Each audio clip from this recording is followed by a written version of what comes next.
comes through, this would really be one of the big factors propelling the India alliance to victory. This would also require that there be sympathy for Hemant Soren, who now started looking a bit like his father, Shibu Soren, or a younger version of his father, clicking, and that's an image that has a high recall, especially amongst tribal voters in Santal Paragana, and that works well. He's also promised to waive electricity bills. So this is the second scenario that we model, which is a scenario where the Congress, RJD, JMM are able to buck anti-incumbency, which is tough in a state like Jharkhand, and come back to power.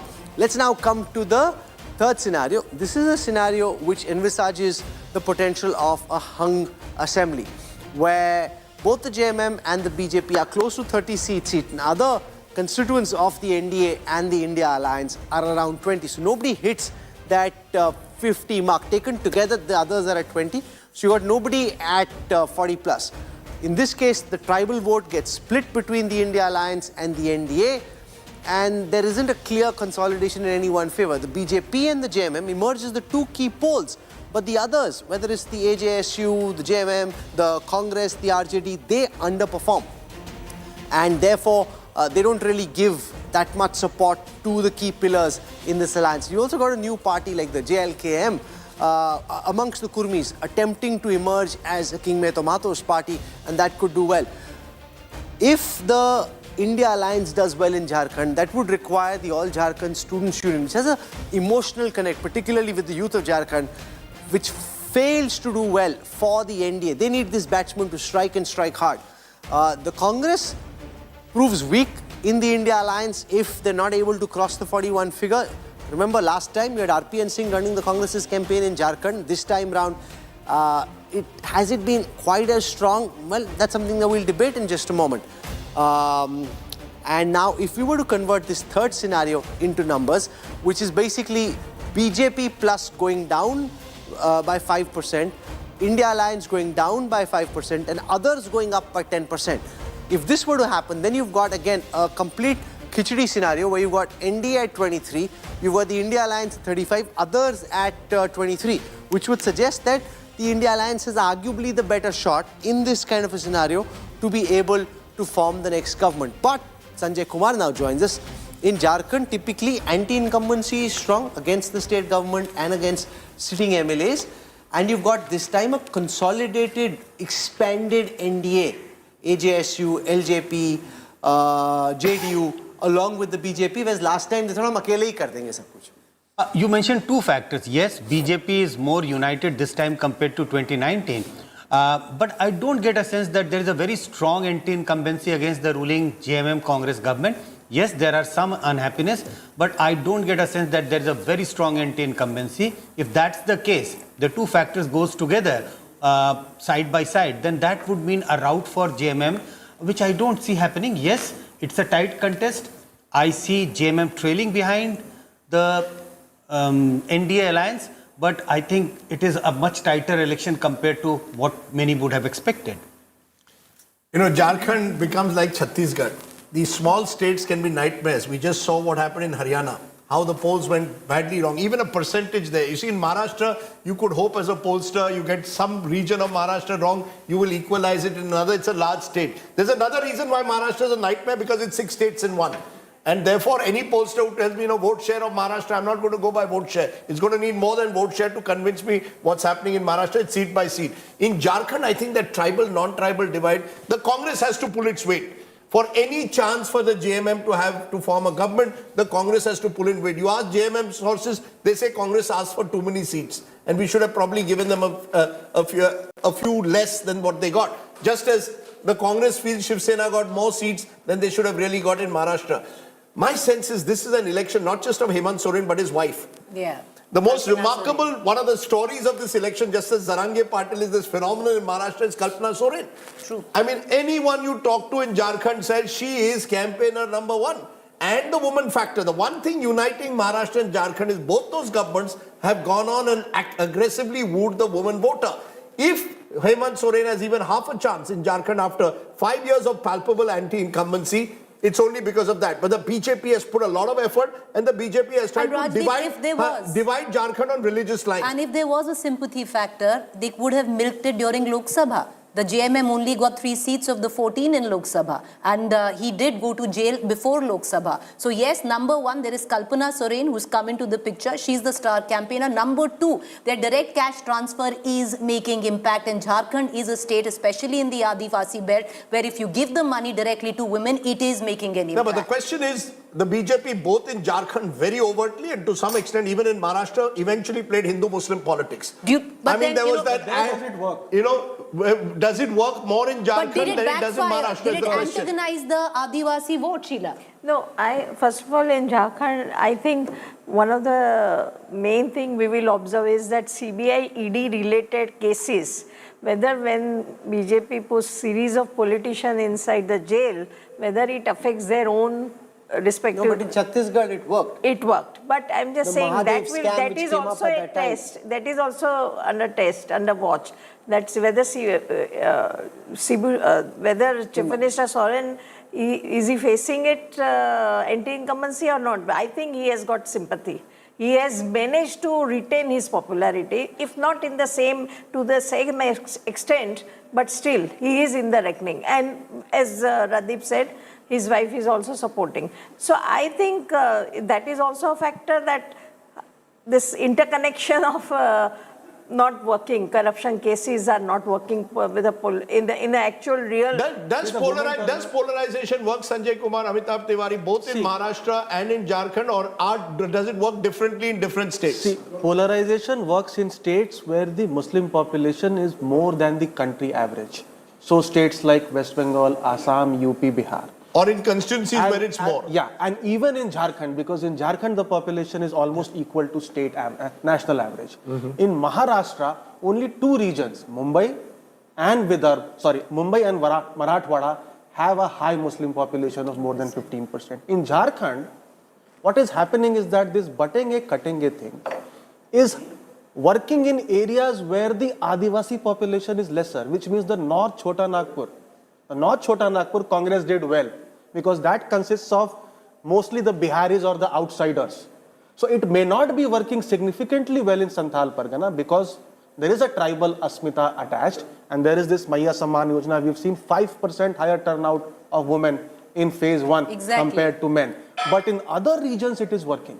No, but Sanjay Kumar, your view? Yeah, I more or less agree with what Amitabh ji has mentioned.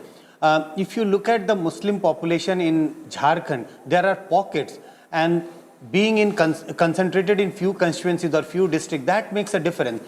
This is the first time we are looking at a campaign in Jharkhand which is so aggressively Hindu-Muslim, and that seems to have worked in favor of BJP, at least from the campaign, during the campaign. That is what my observation during the campaign, that it seems to be working in favor. And also we should not forget that all those people who seem to be buying this argument or buying this or get attracted to it, this slogan, are also somewhat anti-tribal. In a sense, they don't like mingling with the tribal. So they also have this anti-tribal approach. So there seems to be a divide. If you look at tribal votes, would certainly go in favor of the JMM. But non-tribal consolidation seems to have worked well in favor of BJP. Okay. also, just one important thing, that in Jharkhand, it never became a big headline, but the tribals' demand for their own religion, recognition for own religion is also there, and which BJP would never like it. And the same thing is transcended into Maharashtra, Rajdeep, because you talk about North Maharashtra. I've been extensively in the Gadchiroli belt, Chandrapur belt, which has a very high tribal population. I went to Jalgaon, which has a very high tribal population. And there seems to be what this entire polarizing narrative didn't quite cut it with the tribals. They were very angry on other issues as well. But it did backfire in these areas as well, where the tribal population was concerned. But it was a well-calculated move of BJP to raise this entire Hindu-Muslim issue in Jharkhand because of many small reasons. Yeah, and also I think what they saw in Maharashtra and Lok Sabha is that they felt at least that the Dalit Muslim consolidation was so strong, they needed a counter to that. They needed to create a counter narrative. Eknath Shinde created Ladki Bahin as his narrative. The BJP created this sense of Hindutva consolidation. And the moment you go to a city, things change, or a small town. You go to Ahmednagar. I started the debate by saying, okay, we are here in Ahmednagar. Immediately the crowd shouted me down. No, we are Ahilya Nagar. Don't call it Ahmednagar. Now, I don't think, I'm not sure people would have told me that 20 years ago. But my question is, did you see this resound other than the urban belt? So that's why, you see, Did it find traction outside the urban you see, pockets? that's why in Maharashtra I'm saying either Ladki Bahin has spread right across Maharashtra and therefore propels the NDA to a big victory. The moment it is seat by seat, you will find rural, semi-rural voting very differently to urban and semi-urban. Even within Maharashtra, there's a constituency, for example, Bandra East, where Zishan Siddiqui, the son of the late Baba Siddiqui, is contesting. He's against Varun Sardesai as his main contender, no relative of Shiv Sena UBT. Till last week, everyone was telling me Zishan is in a strong position. The moment Batenge to Katenge came, Zishan has been pushed on the back foot. Because now you're seeing, and there are lots of such constituencies across Maharashtra. So the BJP has taken a risk, it's a calculated risk, but it can also backfire at times in a state which is seat by seat. In a state like Jharkhand, it's perhaps easier for you to push that narrative. In Maharashtra, what happened as a result is that it gave the MVA the opportunity to go back to their Dalit voter and say, look, these guys are, once again playing Hindutva politics. They try to consolidate Ambedkarites again. So it's a very, very complex issue. To what extent can polarization work state by state? And it is one of the few states, on a national level, the Adivasi support for BJP increased in 2024. But Maharashtra is one of the few states where the Adivasi support declined. This Dhangar versus ST, because of the inclusion of Dhangars in OBC list or potential inclusion, is causing a rift. Okay, so it's time for us to show you the Jharkhand C voter data. But for a moment before that, I want to go across to Sanju Verma, national spokesperson of the BJP, who now joins us. Sanju ji, welcome. What are your internal polls telling you from Jharkhand and from Maharashtra? Are you, chewing at your nails, or do you think this is going to be a Maha victory? Rahul, if you know anything about me, I'm the last person to be twiddling my thumbs or chewing my nails. But be that as it may, I can just tell you that our internal surveys are saying we are romping home to victory, a thumping victory in both Maharashtra and Jharkhand. And, you can hold me accountable to it on the 23rd of November. Let's be very clear, this entire narrative of BJP is trying to polarize the Jharkhandis with that Hindu-Muslim narrative. I heard Rajdeep make a mention of it. I will just share some very interesting data with you, which I have obviously, fact-checked. This is undivided Bihar, because we all know Jharkhand became a state only recently in 2000. It's a 24-year-old or a 24-year young state. Undivided Bihar, 1951, tribal population 46.8%. Come 2011, that fell to 28.1%. In the meanwhile, look at the numbers. The Muslim population in undivided Bihar, including Jharkhand, was just 9.44% in 1951. That saw a dramatic rise to 22.73%. But the story does not stop here. For all those people saying, oh, BJP ke Amit Shah, Narendra Modi, Hindu-Muslim karte hain. Ji nahi, Hindu-Muslim hum nahi kar rahe. These are the demographic shifts that have taken place in the last couple of years. The Santhalis, the most important tribal group in Jharkhand, their percentage in undivided Bihar, including Jharkhand, was 44.67%. Their population today is down to 25.12%. So let's face it, has there been a demographic jihad which has been unfavorable to the tribal population? Yes. Has there been a growth in the Muslim population but not entirely organic? Yes. Because when the Muslim population rises from 9.4 to 22.73%, it has happened due to massive inorganic growth, which is due to the influx of Rohingyas, Bangladeshi infiltrators, and I will not shy away from saying Ghuspetiyas. So yes, justifying Sanju Verma, there was an advertisement. I just want to ask you, there was an advertisement on social media, which eventually the Election Commission asked you to take down, saying it was completely violative of the code of conduct, virtually suggesting that Muslims are taking over land, are taking over jobs of Jharkhandis. Are you suggesting on this program that ad was justified? I am simply saying this to you, Rajdeep. Today is not a day to discuss ads. Today is a day to discuss it is your party's ad which was struck down. I am asking you, do you justify it or not? Are you telling me an ad which was brazenly unconstitutional is acceptable to you? Can I finish? Rajdeep Sardesai, I always tell you, you are not the panelist, you are the anchor. Shant ho jao. I'm asking you a question. Shant ho jao. Don't get so rattled. Don't get so rattled, अभी तो आपके पेट में और दर्द होगा 23 नवंबर को, अभी तो शुरुआत हुई है, शांत हो जाइए. Now let me finish, because I am not going to have you put a gun to my head. I will speak what I want to speak. The limiting point is this: I always say that what is wrong in बटेंगे तो कटेंगे. अरे भाई, Winston Churchill से लेकर Abraham Lincoln से लेकर अंबिका चरण Majumdar way back in the Lucknow session of Congress in 1916, सबने कहा united we stand, divided we fall. अभी उसी को हमने हिंदी का रूपांतरण करके कहा बटेंगे तो कटेंगे, एक है तो सेफ है. Entire ecosystem के पेट में दर्द होने लगा. I will just end by saying one thing. Do you remember the date 15th November? For decades together, nobody remembered Bhagwan Birsa Munda. Modi ji ने बोला every year 15th November will be celebrated as the Gaurav Janjatiya Divas in the honor of Birsa Munda. Do you know that 3,956 villages are being nurtured by the Modi government via the Adarsh Adivasi Gram Yojana in Jharkhand? Do you know that 38 lakh families have benefited via PM Ujjwala Yojana in Jharkhand alone? Do you know that 8 lakh women benefited from the Matru Vandana Yojana for lactating mothers in Jharkhand alone? Do you know that 89 Ekalavya residential schools for the benefit of tribal young girls? This is campaign material. We've been through it. Let's come to the polling data. I want to show you the C voter data. Remember, as I said, the caveat is this is not an India Today poll. We're showing you the C voter data, and I'll show you some of the other polling data as well. So this is for the first time now, coming up on your screen, the C voter data for Jharkhand. I'll take you through the methodology adopted by Yashwant Deshmukh and his team at C voter.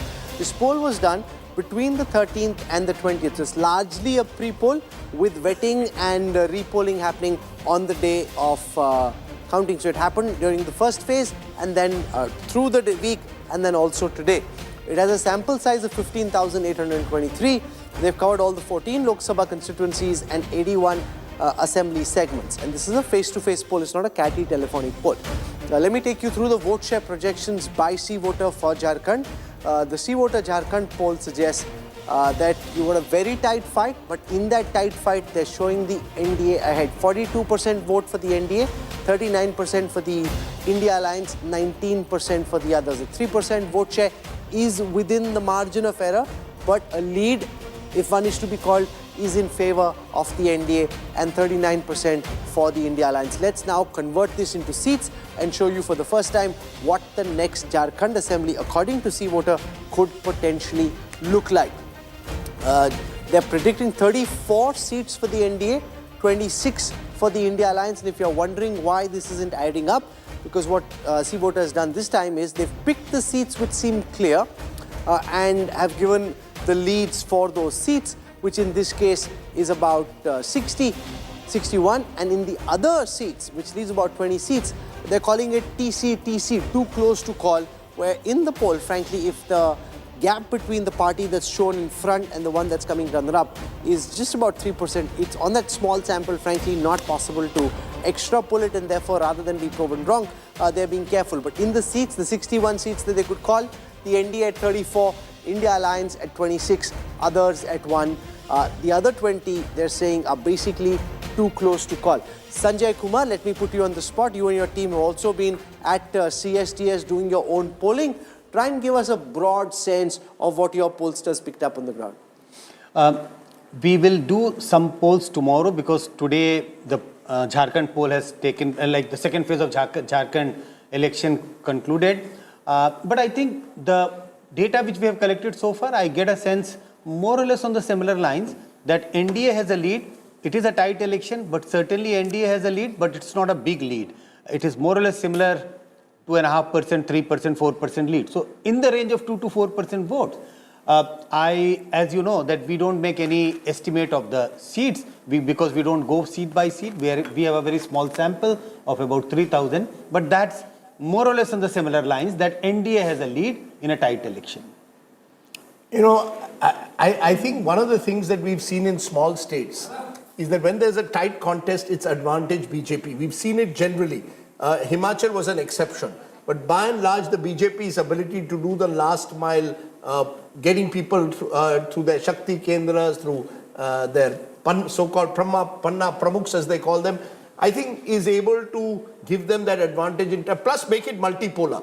We saw it in Haryana, put up 8, 9 independent candidates, cut the anti-BJP vote. In Jharkhand, because Hemant Soren is in power, that might be a little bit more difficult to cut the sort of, the anti-incumbency against him, if it's against Hemant Soren.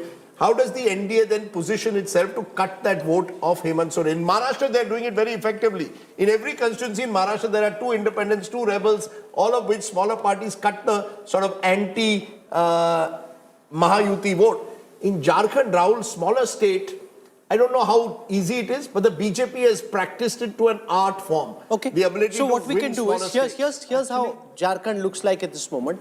You've got 34 in the poll clear leads for the NDA. You got 26 for the India Alliance. You got 20 seats which are too close to call. So what I'll do is, I'll try and run our simulation once again and see what could potentially happen. So 34 versus 26. So let me just put that on the top. Let's see if we can get our fancy piece of equipment to work. 36 is what is given, and 20. Or was it 34? Just one second. 34, right? So you got 34 versus 26. So you got 34 and 26. We'll start again. 34 and 26, which basically means now you've got 20 seats which are too close to call, and that then the final outcome will be dependent on how these 20 seats roll. If those 20 seats roll in favor of the NDA, it doesn't all happen this way. The distribution can never be so complete, but potentially they could go up to 54 seats according to the same C-voter data.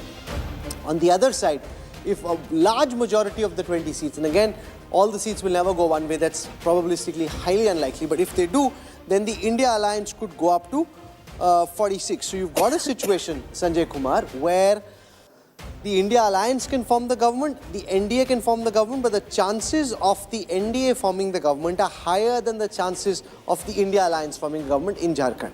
No, absolutely. Because even if the C-voter poll has not made any estimate about the 20 seats, which we are discussing at the moment, but even among the seats which they have made an estimate, NDA has a clear edge, 34 versus 26. So it's a 8-seat gap between the two alliances. And in all probability, as you have already mentioned, Rahul, all the 20 seats can't go to one side.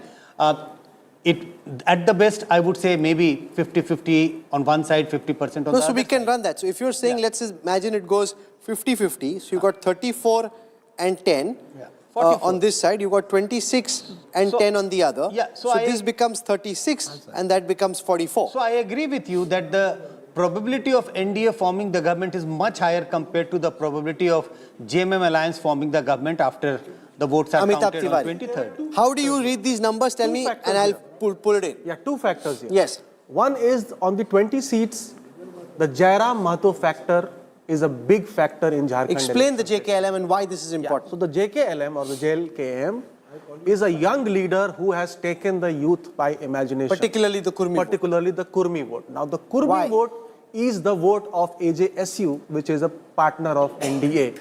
The splitting of votes, when JLKM contested independently in 2024 Lok Sabha election, they damaged the prospect of JMM-led alliance in 3 seats because they split the anti-NDA vote.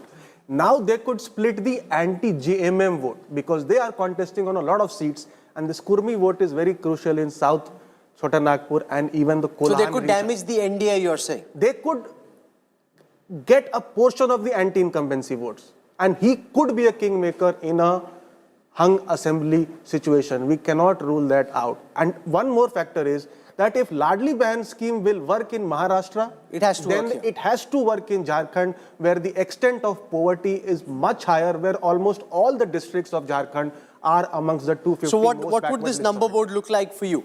You've got 34 at the top and 26 for the India Alliance. Amitabh Tiwari. See, in Jharkhand, even if we just add the vote shares of BJP, AJSU and JVM, we are forgetting JVM, Babu Lal Marandi's party merged with BJP. They had got 6% vote share. So even if you just do a simple math and AJSU and JVM are able to transfer their votes, despite some of the damage caused by Jairam Mahato, I think the NDA is in a slender lead there. Slender lead? Yeah, so out of 20, we can say 7 to 8 going to around 40% going to India NDA. Alliance. NDA. So around 8 seats you can add. So if as 8 per go, my then analysis, 42. Yeah. So So that's it's a slender lead there they have, because there is a bitter insider versus outsider battle going on in Jharkhand. Very bitter. I think somebody mentioned the outsiders want to have the control of the power now back in their hands. They don't want the Adivasis to rule the state. That's a very bitter battle going on. That's what I was telling. Yeah. I've spent many years in Jharkhand. I've studied in Jharkhand, and and I have many friends in Jharkhand.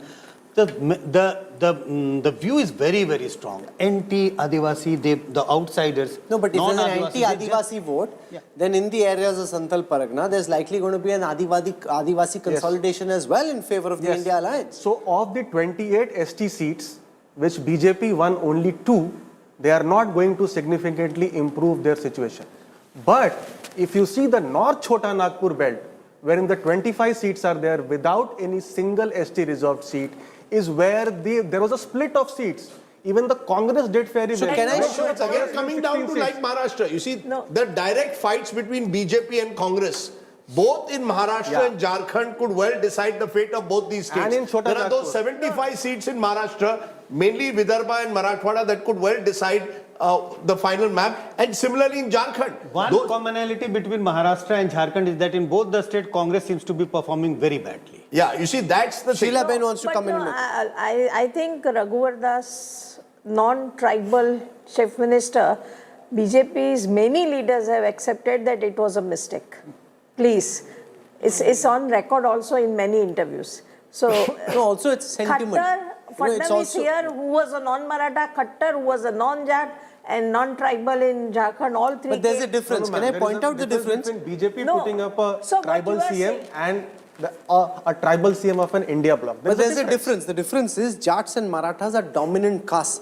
Tribals are the non-dominant. Like, for example, they are the people perceived as being poor and therefore very quick for emotion and sympathy to get attached the moment it seems as if the outsiders, as Sanjay Kumar was saying, are trying to rule. Let's look at how the gender vote gets split in Jharkhand.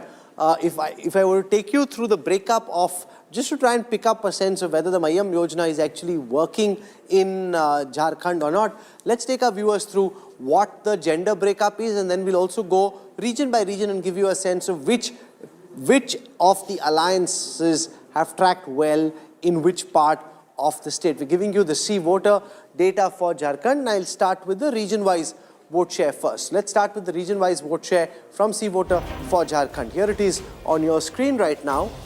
C voter projects that in Chota Nagpur, there's a 2% gap in favor of the NDA. In the Kolhan belt, where the NDA had done poorly last time, thanks to the addition of Champai Soren, and because you've now got a stronger NDA, the gap is down to just 1%. It's in favor of the India Alliance, but the gap now down just to 1%. In the Kolanchal belt, the Koila belt, the coal belt of Jharkhand, you've got a 3% lead in favor of the NDA, but this is also where the others have done the best. 27% of the vote for the others. In Palamu, 48% for the NDA, 36% for the India Alliance, and 8% gap in favor of the NDA in Palamu. In the Santhal Pargana belt, 39% of the vote for the NDA, 45% for the India Alliance, suggesting a 6% positive vote in favor of the India Alliance, largely because this is the tribal belt of the state, so largely on the back of tribal consolidation. So you've got two regions. This shows you how close Jharkhand really is according to the polling data. In Santhal and in Kolhan, you've got the India Alliance in front. In Chota Nagpur, in Kolanchal and in Palamu, you've got the NDA in front. The net figure is 42% overall in favor of the NDA, 39% in favor of the India Alliance, a 3% vote share gap in favor of the NDA. But remember, 3% is also in the margin of error. So this is a tight fight. It's not a clean sweep according to the C voter data. This is how it converts into seats. What you've got over here are, let me just explain what we're doing. You've got 61 clear seats, which they've called. 61 clear seats. They've called 34 for the NDA, 26 for the India Alliance. They're saying 20 seats are marginal seats. We've also given you where these 20 seats are coming from. And you've got the breakup over here of each of the regions of Jharkhand. Let's look at the gender-wise breakup. of... So the marginal seats, Yes. the marginal seats if you see, Santhal Pargana, Kolhan is 7 out of 20. That's 30%. That's the ST belt where BJP did fairly badly in 2019. And Chota Nagpur are 8 marginal seats. These will be likely to be largely Congress versus BJP battles without any Adivasi significant population. Let's look at the gender-wise breakup of Jharkhand to give you a sense of how the genders have looked at this election, whether there's a big change. Now, interestingly, this data by C-Voter suggests there isn't much of a change. 39-39 for the India Alliance in both male and female voters, 41 for the NDA in female voters and 44 among male voters. Sanjay Kumar, is your data similar, or were you seeing a bigger lead for the NDA, for the India Alliance amongst female voters? As I mentioned earlier, we are yet to complete our post-poll survey, and we don't get into these so many details even before the results are announced. I think that's a big mistake these pollsters have started making during last 5-7 years, that you present your pre-poll or the exit poll or the estimate as if these are the results. I would try to restrain from getting into all these analysis at this moment. I think everyone has got so many statutory warnings now in 2024, which is good. We have never done that. Yeah, but never in the last 20 years. Yeah, but the fact is that... Wait for the results to announce and then come up with all this discussion. Sure, but you could get vote share wrong as well. Yes. I mean, let's be very clear. Yes. I mean, you could get vote share badly wrong, and you have also, like many have in the past. So I think in Indian elections, frankly, are becoming more and more complex. And I think Why just Indian elections? Even American elections, which pollster got it right? No, but you see, look at America. And there are only 2 candidates over there for all. Rahul, that's interesting. But look at America, 50 states. At the end of the day, it was all boiling down to the so-called 7 or 8 swing states, as you call them. In India, there are 7. In Maharashtra alone, there are 6 regions, each of which you don't know. No, but even American elections are difficult. Fareed Zakaria gave me an interesting example. So the 7 swing states went for Trump. Out of the 7 swing states, the Senate seats, 6 went for the Republicans. Only Pennsylvania went. So basically, polling is complex. Elections are complex. Therefore, just sit back and go. Rahul, I still maintain India is far more complex than the United States. Absolutely. There is no comparison between the two. I mean, look at it. As I said, Mumbai's voting patterns will be different to Thane, you're going to find, which is just on the outskirts of Mumbai. Go further down from Thane into Bhiwandi, you will find Bhiwandi voting very differently to Thane. You move further into Konkan, you will find a different pattern. In North Maharashtra, Nandurbar's voting patterns and Dhule's voting patterns could well be different from the rest of Maharashtra. I'll give you a good example of why this is such a nightmare. In Dhule, for example, Lok Sabha seat was won by the Congress, right? The Congress won that seat. But out of the 6 assembly segments, 5 were actually the BJP held the lead. In Malegaon, with a large Muslim population, that's where the Congress won enough to actually win the seat. How do I then extrapolate based on the fact that the Congress got this Dhule seat that they will do well? They won't. In the other 5 seats, so there's a good chance for the NDA to make up. So I'm saying, even those, that's why I think the MVA should have got its act together in July itself on Maharashtra. If they thought that Lok Sabha, Vidhan Sabha are the same, they are badly mistaken. In India, Lok Sabha, Vidhan Sabha widely vary. We've seen it here in Delhi. But this... Arvind Kejriwal gets blanked out in Lok Sabha. He may well win the Delhi Assembly. The Congress made the same mistake after, towards the end of last year, before Chhattisgarh, Madhya Pradesh and Rajasthan. They wanted to see them win in Madhya Pradesh and Chhattisgarh and said, now when we negotiate with our allies, we will do better. That never happened, and the same mistake here also. They thought they'll do well in Haryana and then negotiate. Rajdeep, in America, did Obama work against Kamala Harris openly? In India, within Maharashtra Vikas Aghadi, all 3 are fighting within and outside. And so is Mahayuti. And also Mahayuti. That's what so is Mahayuti. Look at butting into Kadege immediately. Ajit Pawar says, I don't accept this slogan. But Rajdeep, you speak of the Mahavikas Aghadi not getting their act together. But there is somebody who did get their act together in Maharashtra, which didn't quite happen during Lok Sabha, and that's the RSS. I'll give you an example which is quite stark. Sure. I was at Sevagram in Wardha. Right, so Sevagram is where Gandhi post 1942 had built his base there. So there's a whole Gandhian culture around Sevagram in Wardha. The minute I step out into the village, I quietly see a row of RSS workers going and enlisting names जिनके अभी तक नाम नहीं आपका अगर नहीं आया है लाडकी बहन योजना में हम कराएंगे अभी कितने फॉर्म भरे नहीं भरे मुझे दीजिए मैं भरता हूं बैठ के all of that was actually taking place which we didn't quite see during the Maharashtra elections in Lok Sabha. So the RSS is quietly doing its job, especially in Vidarbha. And I'm following some of the... And no poll will be able to assess all You can't, yeah, you don't know what's going on. And that's 80,000 voters per seat. The Ladki Behan beneficiaries on an average. But on and remember, there are nearly 5,000 candidates in Maharashtra for 288 seats. So that's an average of 20. 40. Let's. They were originally 40, then they got whittled down, so they're about 5,000 now. Let's assume that 10 of them are not serious, or even 12. That still is 8 candidates. That's quite a lot. I mean, how does any pollster plot? What will an independent pick up? What will a rebel? What will BBA pick up? Rajat Sethi's just showed up fashionably late. Rajat, welcome. It's good to have you with us. What are your internal polls telling you? What are you picking up from Maharashtra and from Jharkhand? I think if I were to summarize, since we're not giving the numbers, essentially the India bloc did not put in 100%, either in Jharkhand nor in Maharashtra. Especially when you had such a solid head start in a state like Maharashtra. For 2-3 months, they did nothing. So close to the elections while they were still fighting for the seats, they never lifted the campaign. If Rajdeep, in all his reports and filings, was consistently maintaining that it was a very, very hyper-local election, it is MVA's fault. It is not the UT's fault. UT always wanted it to be a very, very local election. Absolutely right. It was Aghadi who could have made it a wave election against the anti-incumbency, and there were enough ingredients to actually put together those building blocks and build a massive wave against the Shinde government. It was an absolutely disastrous campaign. Look at the basic things that they used to do during the Lok Sabha elections also. They had these guarantee cards, Congress party. It was completely absent, either in Jharkhand also, I didn't see anywhere. I did not see those guarantee cards anywhere in Maharashtra. So I believe some of the skills that they had picked up to actually go out and knock every single door. With some kind of scheme, some kind of khatakat benefits, etc. Nothing. Let's take a look at who the preferred choice for Chief Minister is in Jharkhand.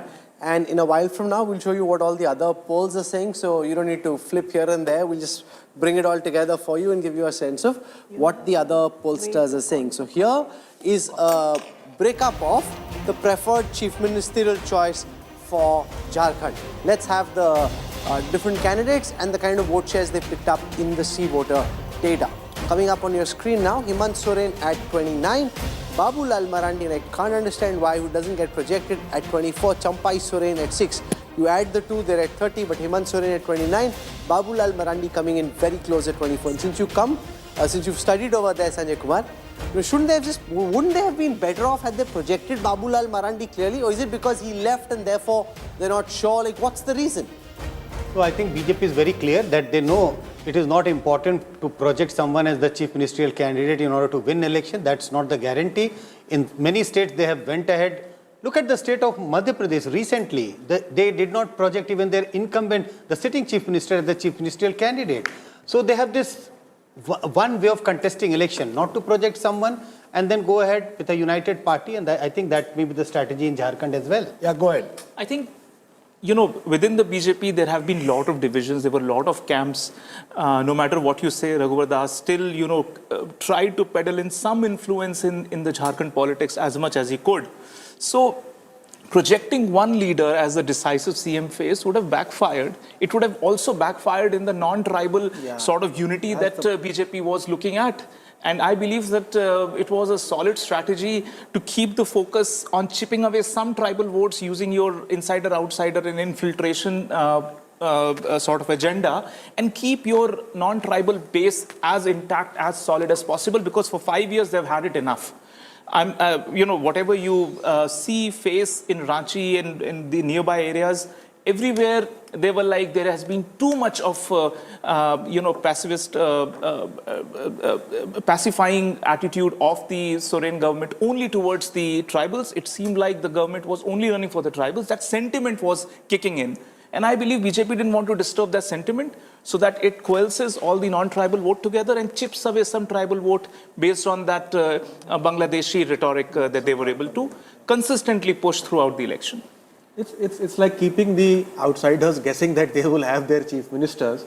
In the end, BJP could still install a Adivasi chief minister. But if they had gone with an Adivasi name, the outsiders' polarization would not have happened to that extent.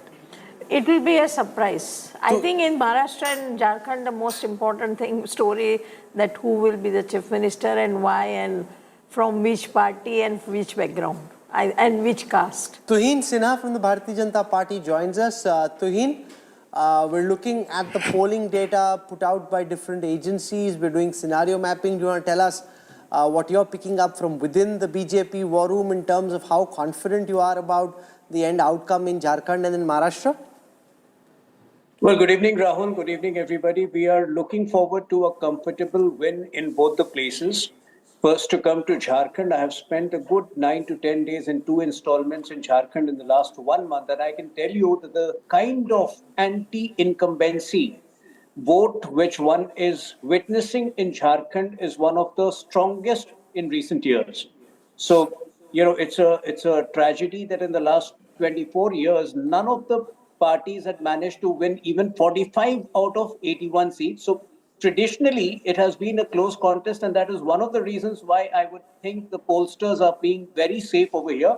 But I would imagine BJP winning something in the vicinity of 50 seats at this point today.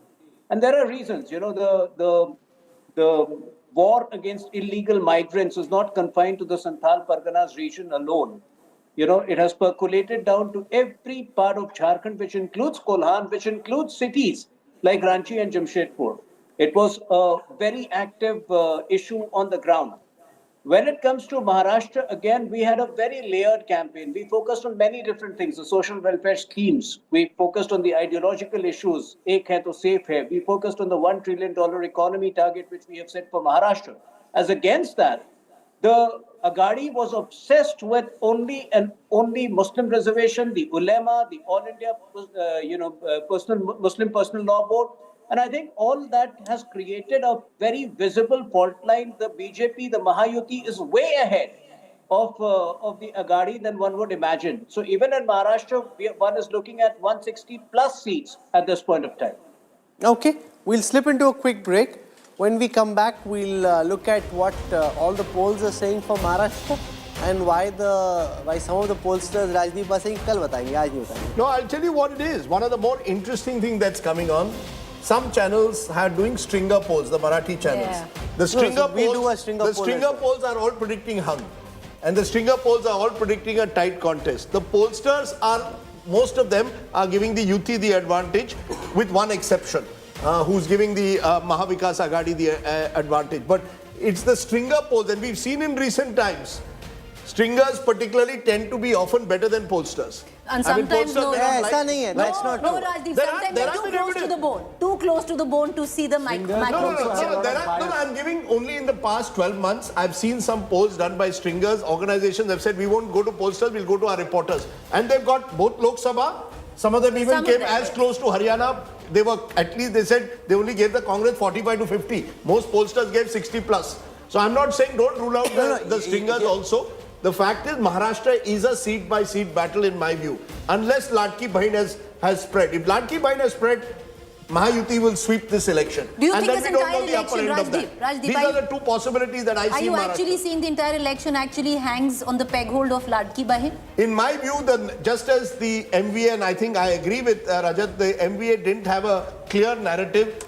The only narrative that the Shinde government really was holding on to was Ladki Bahin. And you need to have just one agenda to win an election. Yeah, so they had this one agenda and they pressed it, they hit it, they gave the delivery to women. I think the one problem they had is Mehengai came at the wrong time. Did you see the cooking oil price came at the wrong time, and soya bean. These are the two issues they didn't address, and that may make it a little closer. I've always said Mahayuti advantage.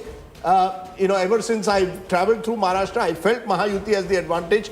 If there is any change, it could be a seat-by-seat fight which becomes hung. These are the two scenarios I see. But see, you were doing a comparison with Trump and what happened there. See, Trump also realized that, just this boogie of democracy is in danger, those kind of things, constitution isn't, this doesn't work. And, look at the agenda set by the BJP.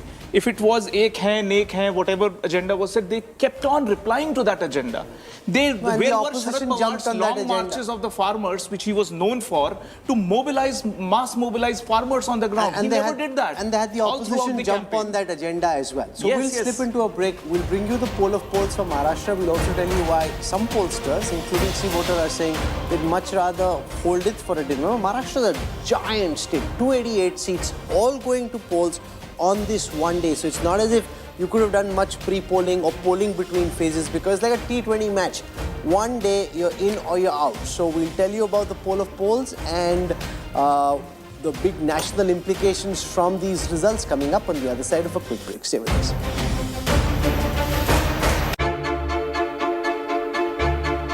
आप बिल्ले बुला लेते हैं लेकिन interview नहीं देते. Main image एक है. थोड़ी सी जिम्मेवारी जब प्रमुख की आई, मैं बहुत स्ट्रेट फॉरवर्ड हूँ, वो बदलने की मैंने कोशिश की. मैं पहले बिल्कुल हंसता नहीं था, एकदम सीरियस. तो अभी हंसी अंदर से आती है या पीछे पंडित बोल रहा है हंसो हंस थोड़ा अच्छा लगेगा? कौन है? अरे पंडित, ऐसा मैं किसी का सुनने वाला नहीं. देखते हैं कि आदित्य ठाकरे के पॉलिटिकल स्ट्रोक्स तो देखे हैं. Let's see some cricketing strokes now. जब आप बैटिंग कर रहे हो, आप क्या सोच रहे हो? बॉलिंग कौन कर रहा है? कौन सा पॉलिटिशियन? नहीं, उनको उतना सीरियसली मत लो. The toughest battle of his life? No. There's a lot of excitement. A man has jumped into the fray with the cushioning of a Rajya Sabha seat. क्या आपका शेड्यूल चल रहा है? अजीत पवार जब बुलाते 5 बजे बुलाते सुबह, आप लोगों की मीटिंग 5 बजे तक चलती है. ऐसे गवर्नमेंट जो है, राउंड द क्लॉक परफॉर्म कर रहा है 24/7. Worli is the majority as part of an enlarged NDA. And remember, this time you got the All Jharkhand Students Union, which fought separately last time round, fighting alongside the BJP, as is the JDU, the Lok Janshakti Party of Chirag Paswan. If they fight together and cross the magic figure of 41, remember the 81 seats in the Jharkhand Assembly, this would suggest that there would be high anti-incumbency against the Hemant Soren government. And the idea of the NDA expanding its alliance would prevent any split in the vote that they were hoping to get. Remember, one of the reasons that the Raghubar Das government got voted out last time was because the anti-BJP vote consolidated and the pro-BJP vote got split, with the AJSU picking away some of what could have been the NDA vote. In this scenario, because they're contesting together, they have a stronger chance of actually being able to cross the finishing line. From here, I now, this would also suggest that factors like infiltration, corruption have worked in favor of the NDA. The BJP has taken these up in a very big way. Ghuspetia, all the charges against Hemant Soren have been made front and center of this BJP campaign. And Champai Soren, the tiger of Kolan, coming into the BJP fold would mean that in this region, where the BJP did quite badly last time round, that his presence has been able to solidify the NDA's chances there. Now, let's... one of the other reasons for this typically could be that MLAs in a state like Jharkhand since 2000 have usually struggled to hold on to their seats. And therefore, there's been a lot of anti-incumbency against sitting MLAs. Congress rebels who have been contesting against the official candidates could potentially damage the party's candidates on more than half a dozen seats. These are some of the reasons why, in scenario one, there could be an absolute majority for the NDA. And if this happens, let's now try and convert this into numbers. So we worked with Amitabh Tiwari, who's with us in the studio on this. This is the 2019 base file, where you've got 30 seats for the NDA, 49 for the India Alliance. Remember, some of these parties fought separately, but to be able to compare, we brought them together under the NDA. Here, if the BJP's vote share goes up by 5%, the India Alliance vote share goes down by 5%, then the NDA is comfortably placed at 51, the India Alliance comes down just to 29, and this would mean game, set and match for the NDA in Jharkhand if this scenario actually comes through. From here, let's now go to the second scenario. This is a scenario where there's some sympathy against in favor of Hemant Soren because he was incarcerated and this tribal consolidation. So if this happens, you've got a scenario where the JMM, the Jharkhand Mukti Morcha, the Congress, the Rashtriya Janata Dal, the left together are able to cross that magic figure of 41, which would require a strong tribal consolidation in favor of the JMM. And remember, the BJP is trying very hard to prevent a strong tribal consolidation, but this would be required. This also means that a lot of the schemes that have been introduced by the Hemant Soren government as part of its welfare agenda would have clicked on polling day. And remember, the equivalent of the Ladki Behan Yojana is, even though the allocation is less, as just 1,000 rupees, has been one of the big poll promises that they've executed. It's called the Maya Yojana, which currently disperses 1,000 rupees to 45 lakh women, could potentially be a game changer. And even in the polling data that I saw from Jharkhand, this was the one scheme that was registering and tracking the highest. We'll spend some time talking about that. The India Alliance has now in fact promised to increase the allocation for this scheme from 1,000 to 2,500. So if this comes through, this would really be one of the big factors propelling the India Alliance to victory. This would also require that there be sympathy for Hemant Soren, who now started looking a bit like his father, Shibu Soren, or a younger version of his father, clicking, and that's an image that has a high recall, especially amongst tribal voters in Santal Paragana, and that works well. He's also promised to waive electricity bills. So this is the second scenario that we model, which is a scenario where the Congress, RJD, JMM are able to buck anti-incumbency, which is tough in a state like Jharkhand, and come back to power. Let's now come to the third scenario. This is a scenario which envisages the potential of a hung assembly, where both the JMM and the BJP are close to 30 seats each. And other constituents of the NDA and the India Alliance are around 20. So nobody hits that 50 mark. Taken together, the others are at 20. So you got nobody at 40 plus. In this case, the tribal vote gets split between the India Alliance and the NDA, and there isn't a clear consolidation in any one favor. The BJP and the JMM emerge as the two key poles, but the others, whether it's the AJSU, the JMM, the Congress, the RJD, they underperform. And therefore, they don't really give that much support to the key pillars in this alliance. You also got a new party like the JLKM amongst the Kurmis attempting to emerge as a King Mehto Mato's party, and that could do well. If the India Alliance does well in Jharkhand, that would require the All Jharkhand Students Union, which has an emotional connect, particularly with the youth of Jharkhand, which fails to do well for the NDA. They need this batsman to strike and strike hard. The Congress proves weak in the India Alliance if they're not able to cross the 41 figure. Remember last time you had RPN Singh running the Congress's campaign in Jharkhand. This time round, has it been quite as strong? Well, that's something that we'll debate in just a moment. And now if we were to convert this third scenario into numbers, which is basically BJP plus going down by 5%, India Alliance going down by 5%, and others going up by 10%. If this were to happen, then you've got again a complete khichdi scenario where you've got NDA at 23, you've got the India Alliance at 35, others at 23, which would suggest that the India Alliance has arguably the better shot in this kind of a scenario to be able to form the next government. But Sanjay Kumar now joins us. In Jharkhand, typically anti-incumbency is strong against the state government and against sitting MLAs.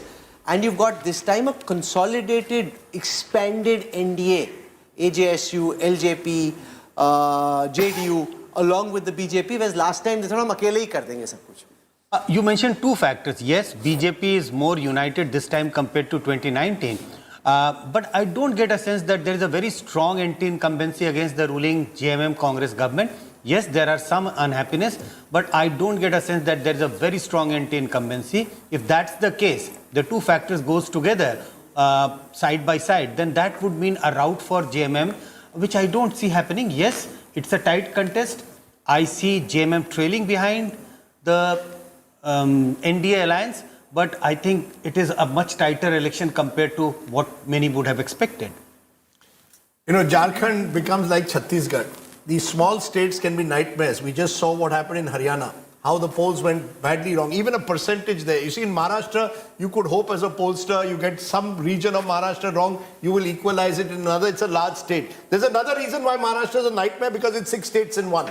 And therefore, any pollster who tells me, vote share of Maharashtra, I'm not going to go by vote share. It's going to need more than vote share to convince me what's happening in Maharashtra. It's seat by seat. In Jharkhand, I think that tribal, non-tribal divide, the Congress has to pull its weight.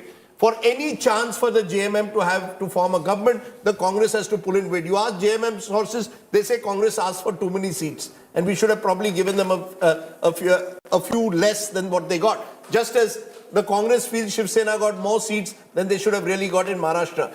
My sense is this is an election not just of Hemant Soren but his wife. Yeah. The most remarkable, one of the stories of this election, just as Zarange Patil is this phenomenon in Maharashtra, is Kalpana Soren. True. I mean, anyone you talk to in Jharkhand says she is campaigner number one. And the woman factor. The one thing uniting Maharashtra and Jharkhand is both those governments have gone on and aggressively wooed the woman voter. If Hemant Soren has even half a chance in Jharkhand after 5 years of palpable anti-incumbency, it's only because of that. But the BJP has put a lot of effort and the BJP has tried to divide Jharkhand on religious lines. And if there was a sympathy factor, they would have milked it during Lok Sabha. The JMM only got 3 seats of the 14 in Lok Sabha. And he did go to jail before Lok Sabha. So yes, number one, there is Kalpana Soren who's come into the picture. She's the star campaigner. Number two, their direct cash transfer is making impact. And Jharkhand is a state, especially in the Adivasi belt, where if you give the money directly to women, it is making an impact. No, but the question is, the BJP both in Jharkhand very overtly and to some extent even in Maharashtra eventually played Hindu-Muslim politics. Does it work? Does it work more in Jharkhand than it does in Maharashtra? Did it antagonize the Adivasi vote, Sheila? No, first of all, in Jharkhand, I think one of the main thing we will observe is that CBI ED related cases, whether when BJP puts series of politicians inside the jail, whether it affects their own respective... No, but in Chhattisgarh it worked. It worked. But I'm just saying that is also a test. That is also under test, under watch. That's whether whether Chief Minister Soren, is he facing it anti-incumbency or not? I think he has got sympathy. He has managed to retain his popularity, if not to the same extent, but still he is in the reckoning. And as Radip said, his wife is also supporting. So I think that is also a factor, that this interconnection of not working, corruption cases are not working with in the actual real... Does polarization work, Sanjay Kumar, Amitabh Tiwari, both in Maharashtra and in Jharkhand, or does it work differently in different states? See, polarization works in states where the Muslim population is more than the country average. So states like West Bengal, Assam, UP, Bihar. Or in constituencies where it's more. Yeah, and even in Jharkhand, because in Jharkhand the population is almost equal to state national average. In Maharashtra, only 2 regions, Mumbai and Marathwada, have a high Muslim population of more than 15%. In Jharkhand, what is happening is that this cutting thing is working in areas where the Adivasi population is lesser, which means the North Chota Nagpur. The North Chota Nagpur Congress did well because that consists of mostly the Biharis or the outsiders. So it may not be working significantly well in Santhal Pargana because there is a tribal asmita attached and there is this Maiya Samman Yojana. We've seen 5% higher turnout